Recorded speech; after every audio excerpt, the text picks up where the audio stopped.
Na-welcome na kanina yung mga kapatid natin from other sectors, but I would like to give a special welcome sa mga visitors natin ngayong hapon. Kasama natin si Mama T. Yan. Si Mama T po ay tita siya ni Lauren Lee from ICOC Manila. And si Mama T po, she started studying the Bible with the Singers Ministry. So, welcome po Mama T sa pamilya ng ICOC Quezon City South Sector. And special welcome rin sa aking bagong naging kaibigan namin ni Jassy just now, si Michelle. Si Michelle, welcome si Michelle sa ICOC Quezon City South Sector. Si Michelle po, nakakatawa yung story niya kasi umattend raw siya sa PICC no anniversary natin. Pero wala naman talaga siyang intention na umattend ng anniversary natin. Ang plano niya umattend ay dun sa kabilang church, parang Catholic Church. Doon talaga yung intention niya umattend sa simbahan na yun. But sabi niya, parang naligaw-ligaw raw siya until nakita niya si Ate Rose Ray from the Singers Ministry. At si Ate Rose Ray yung nagdala sa kanya kasi ligaw na si Ate Michelle kung siya pupuntang simbahan. So dinala ni Ate Rose Ray si Ate Michelle sa ICOC anniversary. So technically si Ate Michelle ay in-invite yung kanyang sarili sa tulong ni Ate Rose Ray from the Singers Ministry. Nakakatawa yung mga ganitong kwento na parang talagang she invited herself and nakakatuwa ang Singers Ministry. So welcome po Ate Michelle, Ate Mama Tisa sa pamilya ng ICOC Quezon City South Sector. Of course, again, welcome sa ating mga kapatid from ICOC Isabela na formerly member ng ICOC Quezon City South. Ang mga Roques ay nandito rin kasama natin ngayong hapon.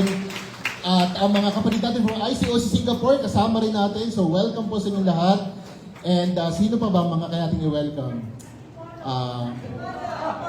From ICOC Antipolo, welcome sa pamilya ng ICOC Quezon City South. Grabe, sino pa ba? May ICOC, ano ba ng Melbourne, Australia, wala na. Okay, welcome po sa inyo lahat.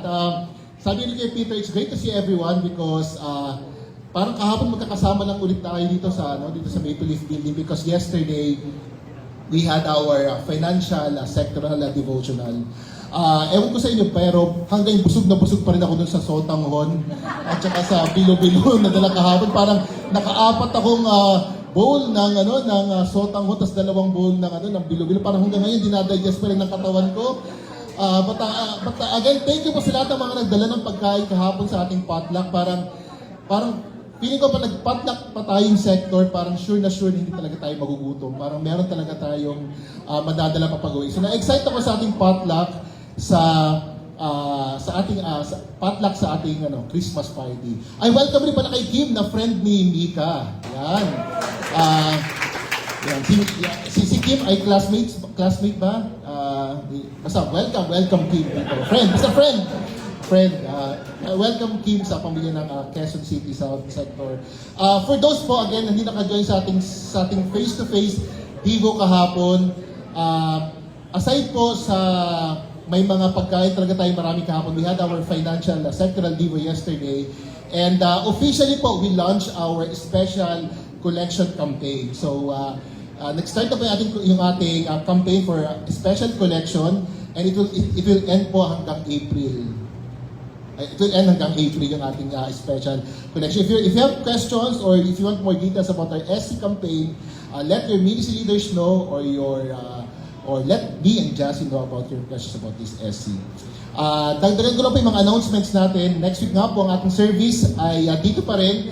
But the involved ministry will not be joining our service next week kasi meron silang Campus Academic Awards Night.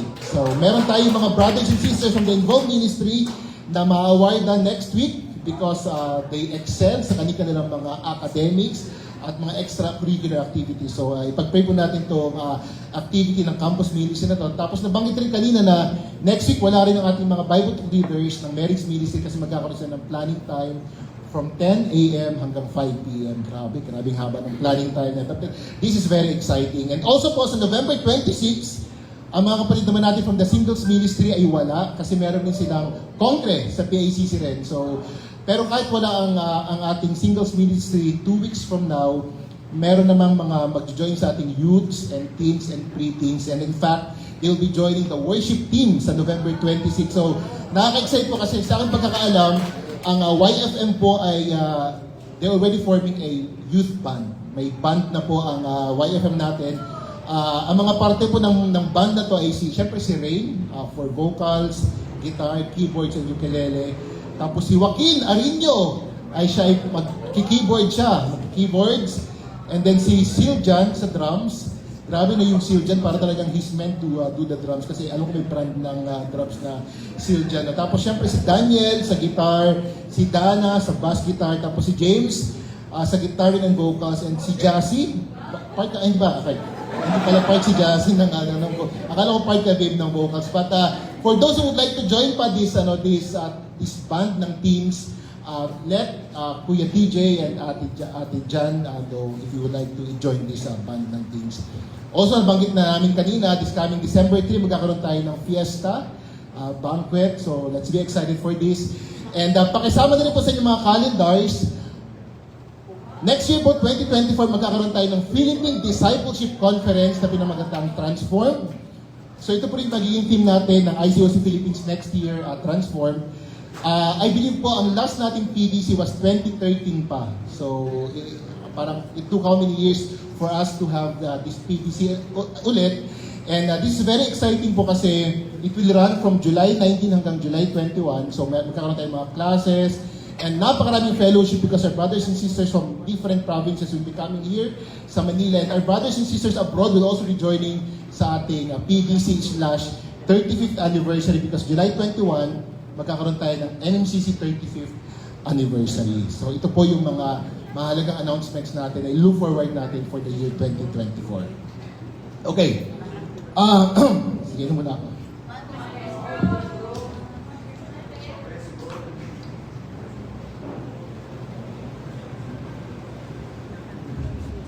There was a suggestion na lagyan rin ng fountain itong audio para wala na diretso na.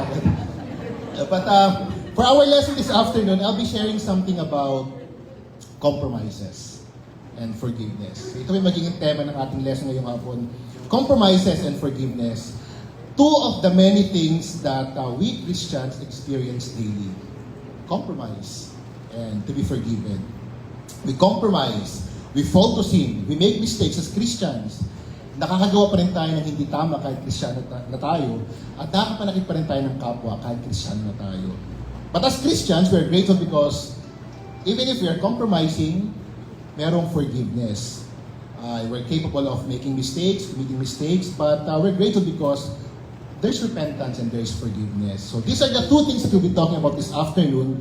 And we'll be using the story of one very famous Old Testament character who made a lot of mistakes but also pursued repentance and received forgiveness. So this afternoon, we'll be talking about yung buhay ni King David. King David. And the title of our lesson this afternoon is simply Stand Up. Stand Up. So that's the title of our lesson this afternoon. And before we proceed, let's go to God in a word of prayer. Let's pray.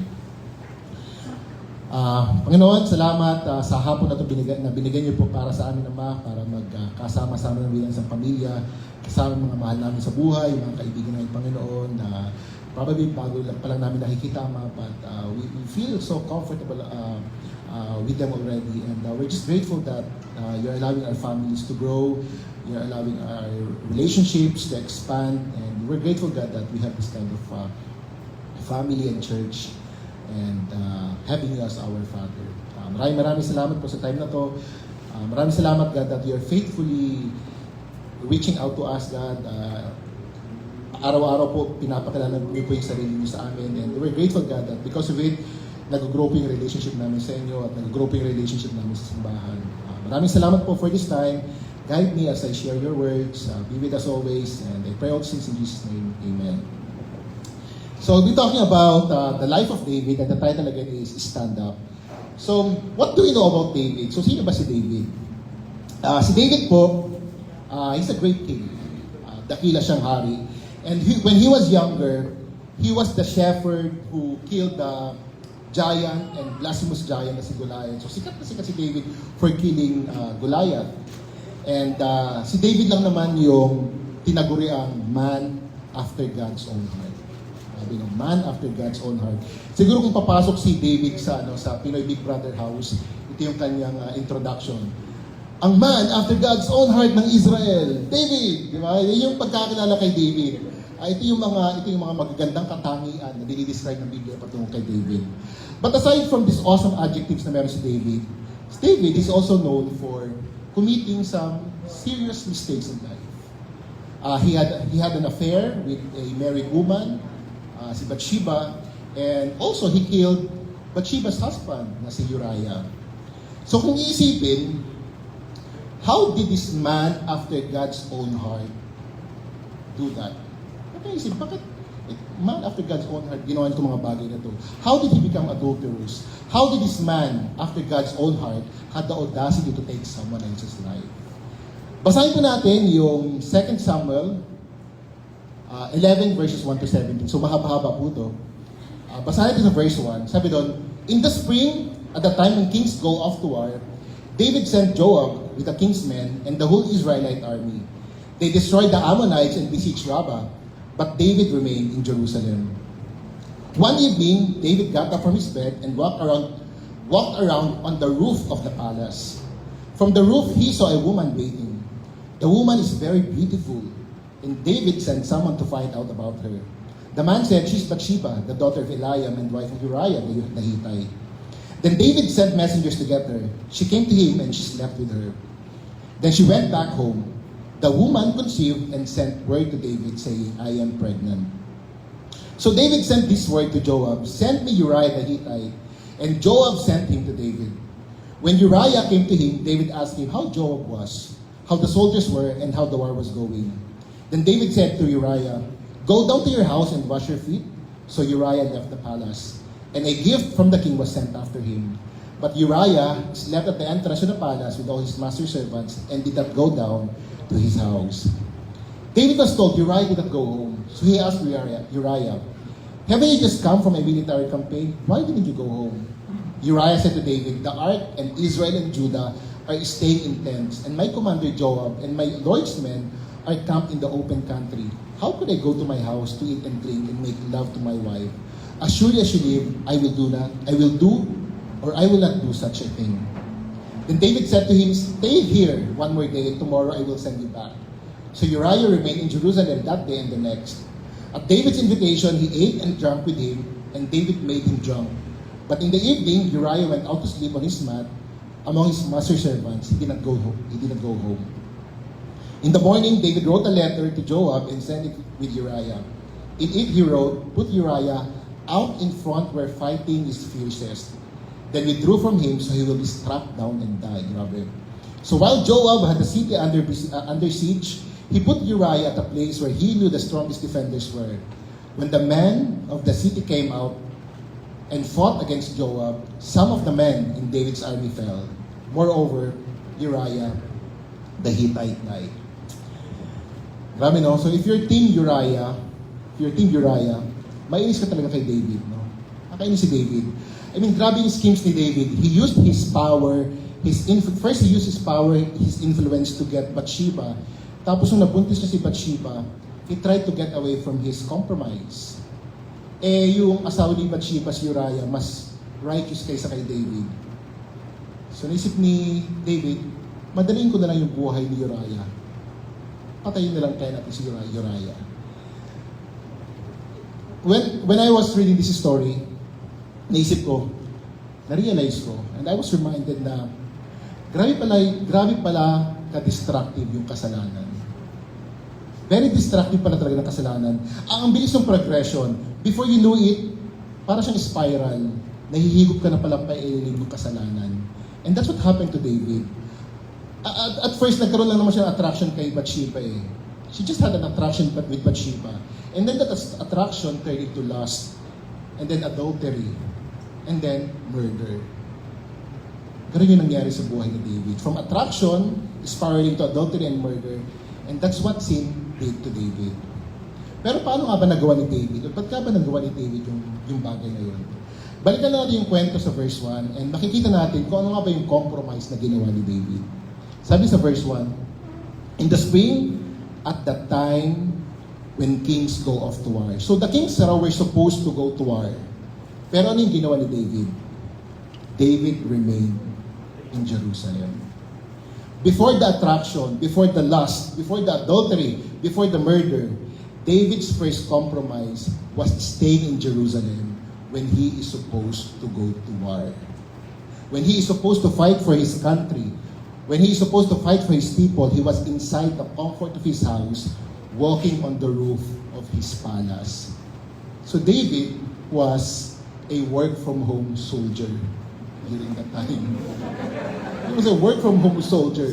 He was supposed to fight there, but he was staying at home comfortably. And that was his first compromise. Ano ba yung pwede natin matutunan sa kwento binasa natin? Personally, I was reminded that there is a battle that we must face. There is a battle out there that we must face. For David, it was a real war. Totoong digmaan. For us, our battle is a spiritual battle. Battle against sin. Battle against temptation. Battle against depression. And if we are not willing to fight, if we are not ready to fight, if we are not wearing our spiritual armor, and if we are staying in our comfort zones, we will lose this battle for sure. Last week po, a sister shared a traumatic experience she had sa LRT. Very recent lang tong kwentong to. Sabi niya, when she was in LRT waiting for the train, one student jumped dun sa release ng train. That student tried to kill herself by jumping to sa release ng train. Buti na nga lang doon nakapreno yung train. So, kaya hindi nasagasaan yung babae. When I was thinking about that, naisip ko, grabe pala talaga yung giyerang kinakaharap natin nowadays. Grabe yung digmaang kinakaharap natin nowadays. Grabe yung spiritual warfare na kinakaharap natin bilang mga disipulo. Naisip ko, when that sister was talking about that story, naisip ko, that person can be my sister. That person can be my brother. That person can be someone I love. That person can probably my future child. Or that person could be me. Because really, there is a battle that we should be facing. There is a battle that we must face. And if we are lazy, if we are procrastinating, if we are not ready to fight, if we are not wearing the full spiritual armor, if we are staying in our comfort zones, we will lose people. We will lose the battle. Mga kapatid, as Christians, let's not stay in our comfort zones when we're supposed to be fighting wars. Let's not stay in our comfort zones when we're supposed to be fighting wars. Another realization that I got from this story was,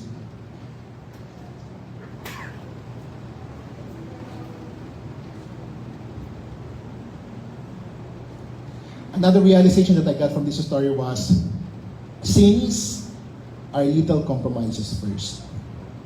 Sins, o yung mga serious sins that we have, are little compromises first. Lagi ko naalala yung sinasabi sa amin ni Kuya Aris siya ni Ate Rhea. Sabi nila, bro, yung kasalanan hindi siya pinaplano. Yung kasalanan hindi siya pinaplano. For David, I'm sure, he did not wake up one day and nag-decide siya na, okay, wake up, I'm going to commit adultery and I'm going to kill Uriah. Hindi naman nagising si David na yan, agad yung plano niya sa buhay, yan agad yung kanyang itinerary na pumatay or makiapid sa isang tao. It started one night habang siya ay naglalakad sa bubong at nakita niya si Bathsheba. So ang lesson natin dito is, kung ayaw nyo maging adulterous, kung ayaw nyo maging murderer, huwag kayong maglalakad sa bubong sa gabi. Yung lesson natin doon. Kasi hindi naman tayo pusa. Hindi ba kita, ibigay natin sa mga pusa yung trabaho. But seriously, I'm sure wala sa bucket list ni David na makiapil o pumatay ng tao. Ang ganda kaya ng records niya. He killed Goliath. He saved Israel. He was man after God's own heart. Bakit naman niya sisirain yung pangalan niya? But it happened because he made some compromises. He stayed at home when he's supposed to be fighting wars outside. Tulad natin mga disipulo, I'm sure, hindi man tayo gumigising every morning with a firm decision na, I am going to sin today. Pero naman disciple na gumigising na parang, I'm going to make grave sins today. Wala sa ating ganun. We sin because we allow little compromises to happen. Ako share ko lang po, the compromise of not starting my day with a quiet time would really ruin my whole day. Kapag ako nag-compromise na I won't be reading my Bible today, it would really ruin my whole day. Kapag hindi ako nakapag-quiet time, ang maging effect niya, mas mabilis ako magiging grumpy. Mas magbabump na kami ng Jassy. So, yeah, di na napapansin. Ganun yung nagiging pattern. Pag hindi ako napag-quiet time, mas naging unproductive ako sa trabaho. At mas easy for me to check on videos and mga sites na hindi maganda. And it happened simply because I compromised my quiet time early in the morning. Simply because I didn't have a time to pray. And I think this is the best time for us to ask ourselves, how are we dealing with our little compromises? How are we dealing with our little compromises? Do we still censor the shows that we are watching? Do we still censor the shows that we are watching? For those who are single, sabi ni Kuya Elvis na gusto maging married, especially those who want to be married, do you still have the concept of boundaries? You still have the concept of boundaries. And for those who are married, do you welcome compromises in your house? For those who are married, do you welcome compromises in your house? Sabi nga ng mga doktor, alam kung sinabi talaga nila, pero naisip ko lang. Sabi ng mga doktor daw, prevention is better than cure. Which is true. Prevention naman talaga is better than cure. Mas madali yung mag-prevent kaysa gagamutin mo talaga kapag naging malupa na yung sakit. Mas madali mag-prevent. And I hope as Christians we'll have these convictions as well, so that our little compromises won't mature anymore to serious sins level. Let's learn more about David, but this time pag-usapan naman natin when from a sinful David sa time naman na he decided to repent. So basahin natin, medyo mahaba-haba rin to. Sa 2 Samuel 12, verse 1 to 14. 2 Samuel 12, verses 1 to 14. Sabi doon, the Lord sent Nathan to David. When he came to him, he said, there were two men in a certain town, one rich and the other poor. The rich man had a very large number of sheep and cattle, but the poor man had nothing except one little ewe lamb he had bought. He raised it, and it grew up with him and his children. It shared his food, drank from his cup, and even slept in his arms. It was like a daughter to him. Wow. Now a traveler came to the rich man, but the rich man refrained from taking one of his own sheep or cattle to prepare meal for the traveler who had come to him. Instead, he took the ewe lamb that belonged to the poor man and prepared it for the one who had come to him. David burned with anger against the man and said to Nathan, as sure as the Lord lives, the man who did this must die. He must pay for that lamb 4 times over because he did such a thing and had no pity. Then Nathan said to David, you are the man. Imagine the awkward. Dapat namatay siya, sabi ni Nathan. Ikaw yun eh. Ikaw yun eh. You are the man. This is what the Lord, the God of Israel says. I anointed you king over Israel, and I delivered you from the hand of Saul. I gave your master's house to you, and your master's wives into your arms. I gave you all Israel and Judah. And if all this had been too little, I would have given you even more. Why did you despise the word of the Lord by doing what is evil in his eyes? You struck down Uriah the Hittite with the sword and took his wife to be your own. You killed him with the sword of the Ammonites. Now therefore, the sword will never depart from your house because you despised me and took the wife of Uriah the Hittite to be your own. This is what the Lord says. Out of your own household, I am going to bring calamity on you. Before your very eyes, I will take your wives and give them to the one who is close to you. And he will sleep with your wives in broad daylight. You did it in secret, but I will do this thing in broad daylight before all Israel.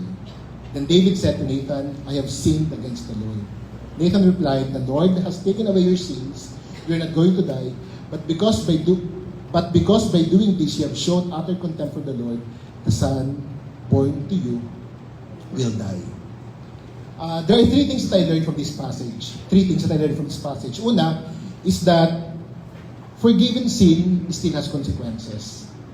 Kahit napatawad na tayo, may consequences pa rin. For David, the consequence was the death of his firstborn, yung anak ni Bathsheba. That was the consequence. And I think this is a good reminder for all of us that though God can forgive us, our sins will still have consequences. May consequences pa rin talaga yung mga kasalanan natin. It might be relationship na nasisira or may consequences pa yung mga kasalanan na ginagawa natin. Although we can receive forgiveness already. Another lesson that I got from this story was God will send people to help us. God will send people to help us. For David, it was Nathan. Para mga anak lang ni Kuya Phil, yung mga bida natin dito. Mga anak na mga kakatiyan. Si Phil, si David, tsaka si Nathan. So, God will send people to help us. For David, again, it was Nathan. And na-realize ko, what a joy having Nathan in our lives. What a joy having Nathan in our lives. Someone who is a truth speaker. Truth speaker. Someone who is not afraid to point out our mistakes, our compromises and sins. Especially nowadays na, sabi nga nila, yung generation daw ngayon is a cuddle culture generation. Yung culture daw natin ngayon parang, everyone just wants to be cuddled. Everyone just wants to, I feel for you, I'm sorry that you're feeling that way. Okay naman talaga yun, but our generation nowadays, cuddle culture now, it's great to have Nathan in our lives. Na aside from someone who will cuddle us or inspire us or encourage us, yung ipo-point out talaga straight to our face, our mistakes and our compromises and our sins. We have to have at least one Nathan in our relationship. Nathan. So meron po tayo dito, si Nathan Kakatian. So si David, blessed talaga siya to have Nathan in his life. How about us? Do we have Nathan in our lives? Do we have Nathan in our lives? Yung buhay ba natin ay bukas para sa mga gusto maging Nathan sa buhay natin? I hope we do. Because just like what I'm learning or we're learning sa recovery journey natin, recovery, restoration requires community. We need people to help us. And I hope we make sure again that we have at least one Nathan in our relationships, in our life.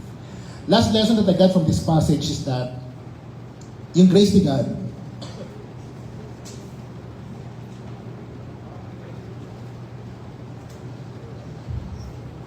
yung grace ni God, it's very amazing. God's grace is very amazing. Si David, he could have been stoned to death. Kasi naman talaga yung rule sa Old Testament. If you commit adultery, if you commit a murder, you should be killed. You should be stoned to death. But David's life was spared. In fact, even his throne, it was not taken away from him. Pwede naman siyang ma-dethrone, purin yung kanyang kapangyarihan, but it was not taken away from him. But more than that, God reconciled his relationship with David.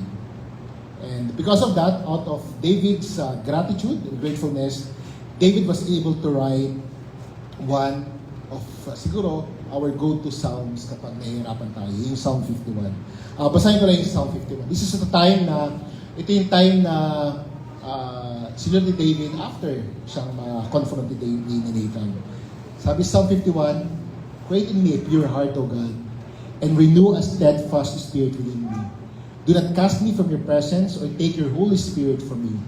Restore to me the joy of your salvation and grant me a willing spirit to sustain me. So makikita natin dito yung turnaround ng puso na meron si David. And I'm very grateful reading this story kasi buti na lang may kwento ni David sa Biblia. Because really, his story is a reflection ng buhay natin mga Kristiyano. David's story is a reflection of our life as a Christian. That more than the colorful events, more than the potlucks, more than the anniversaries, more than the conferences we'll be having, this is our reality as Christians. We will fall. We will fall. We will mess up. We will make mistakes. We will hurt people. We will make compromises. Mangyayari yun kapag inaalaw natin yung mga compromises natin sa buhay natin. But just like David, we can also bounce back, especially because we have a forgiving and we have a gracious God na tulad ng Diyos. My challenge for all of us right now is, if you feel like you're in a comfort zone right now, if you feel like nasa safe place ka, you're in a comfort zone right now, get out, get up. We have a battle to face, and you have to put on your full armor, and you have to fight. And if you feel like you cannot fight anymore, hinang-hina ka na because of the sins, because you're overwhelmed with sins, welcome Nathan in your life to remind you about God's justice, God's mercy, and God's love. In closing, mga kapatid, may the story of David remind all of us that life of a Christian is a rough ride. It's a tough ride. We will fall down, we will mess up, we will hurt others, but because of God, we can still stand out. Maraming salamat po sa makikinig and to God be the glory. Salamat po.